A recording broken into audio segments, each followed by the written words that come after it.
తీసుకొచ్చినాం కదా, ఇవన్నీ మేము సాధించిన విజయాలు కాదా? 2.5 సంవత్సరాలలో 30 నెలల్లో 70,000 ప్రభుత్వ ఉద్యోగాలు ఇచ్చిన ఏ ప్రభుత్వం ఉన్నా ఈ దేశంలో నేను సూటిగా సవాలు విసురుతున్నా.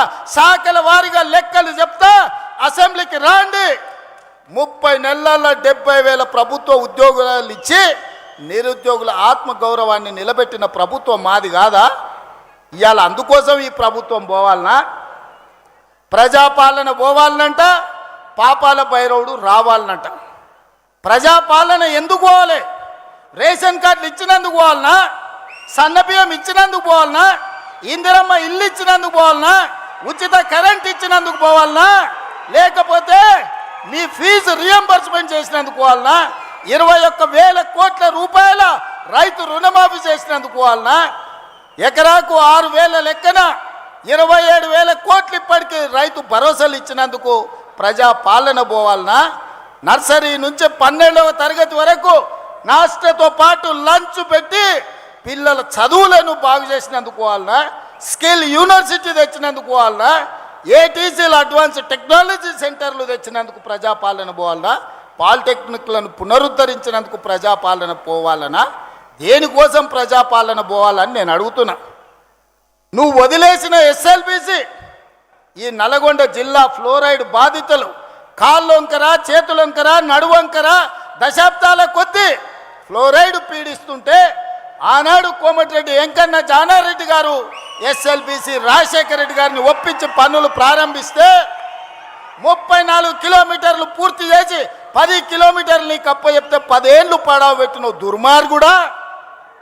నువ్వు పడావు పెట్టిన ఎస్ఎల్బిసిని మేము పూర్తి చేసి 3,60,000 ఎకరాలు నల్లగొండకు తాగునీరు సాగునీరు ఇస్తున్నందుకు ఈరోజు మేము పోవాలేనా? దేనికి పోవాలి? మూసి కాలుష్యం. మా అక్కలీడుండ్రు, మా ఏలే ఆడున్నాడు, మా కుంభమణిలు ఈయనే ఉన్నాడు. నా జన్మదినం అంటే హైదరాబాద్లో ఉండకుండా భువనగిరికి వచ్చి పాదయాత్ర చేసిన వెంకట లక్ష్మీ నరసింహస్వామిని దర్శనం చేసుకొని భువనగిరి మూసి ఎంబడి చేసిన. ఆ మురికి గురించి ఇంకా నేను చెప్పుడు కంటే మా అక్కలు చెప్పారు. ఒక అక్క వచ్చి నాతో మాట్లాడింది, అయ్యా నిన్న మొన్ననే నా దగ్గరకు వచ్చి పలకరించి మాట్లాడితే ఎంతమంది పిల్లలు అడిగిన, 2 పిల్లలు, పెద్దోడు ఉన్నాడయా, కొడుకు చిన్నామె బిడ్డ అని. ఏం చేస్తున్నారంటే నిన్న మొన్ననే కొడుకు పెళ్లి చేసిన వాని పట్నం తోలినా అన్నది.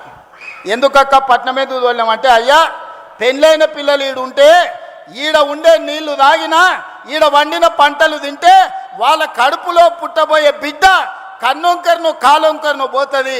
ఈ మూసి కాలుష్యము మా పట్ల కర్కశంగా రాక్షసంగా ఉన్నది. వాసన చూస్తున్నావు కదయ్యా, నాకు ఇష్టం లేకపోయినా నా కొడుకుని పట్నంలో కూలినాలు చేసుకోమని పంపించిన అని చెప్పింది. అంటే ఇవాళ మూసి కాలుష్యంతో అటు ఇబ్రాహీంపట్నం కావచ్చు, భువనగిరి కావచ్చు, కొత్త మునుగోడు కావచ్చు, నల్గొండ ఆ దారి మొత్తము ఇవాళ మీ పరిస్థితులు ఎంత దారుణంగా ఉన్నాయో. మరి మూసి ప్రక్షాళన చేస్తున్నందుకు ఇవాళ దిగిపోవాలనా? దేనికోసం దిగిపోవాలని నేను అడుగుతున్నా. పాపాల భైరవుడు రావాలనంట. పాపాల భైరవుడు వస్తే ఏం చేస్తాడయా? మా రాజకీయ నాయకుల ఫోన్లు విన్నాడంటే సరే మా మీద ఏదో కోపం ఉంది అనుకోవచ్చు. అధికారుల ఫోన్లు విన్నాడంటే అధికారులు ఏం చేస్తున్నారో కనుక్కోనికి విన్నాడు అనుకోవచ్చు.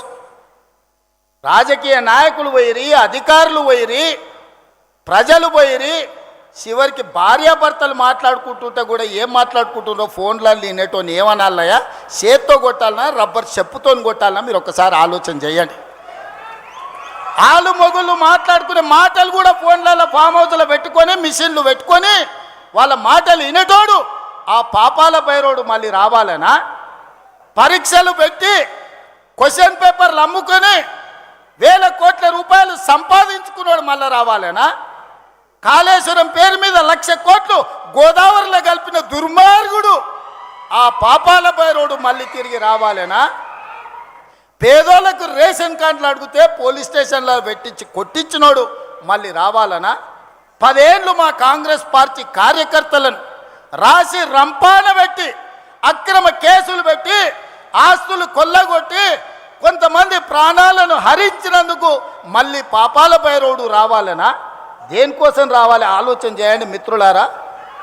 ఇవాళ మీరు అడిగిందల్లా చేసినాం, శాయశక్తుల ప్రయత్నం చేసినాం. ఒకవేళ చెయ్యకపోయినా మీ మీద ఎవరి మీద నాన్న వాళ్ళ మీద అవతలోళ్ళ మీద ఇవతలోళ్ళ మీద ఏమన్నా అక్రమ కేసులు పెట్టుడు కానీ